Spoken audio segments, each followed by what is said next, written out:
રાજ્યમાં હજુ કમોસમી વરસાદનો કહેર રહેશે યથાવત, એટલે કે માવઠાના મારથી હજુ સુધી ખેડૂતોને નહીં મળે રાહત. આગાહી કરી છે રાજ્યના હવામાન વિભાગે.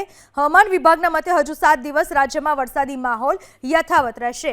આજે સૌરાષ્ટ્રના અમરેલી અને ભાવનગર 2 જિલ્લાઓમાં છૂટાછવાયા સ્થળોએ અતિભારે વરસાદનું ઓરેન્જ એલર્ટ અપાયું છે, તો સૌરાષ્ટ્ર અને દક્ષિણ ગુજરાતના 10 જિલ્લાઓમાં યલો એલર્ટ જારી કરાયું છે.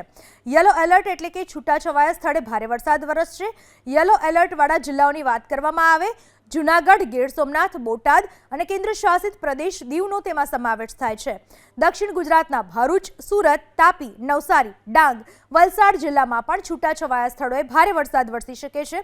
આ ઉપરાંત સંઘ પ્રદેશ દમણ અને દાદરા નગર હવેલીમાં પણ વરસાદનું યલો એલર્ટ જારી કરાયું છે. અરબ સાગરમાં બનેલા ડિપ્રેશન, મોન્સૂન ટ્રફ, સાયક્લોનિક સર્ક્યુલેશનના કારણે વરસાદ યથાવત રહેશે. માછીમારોને આગામી 5 દિવસ દરિયો ન ખેડવાની સૂચના આપવામાં આવી છે.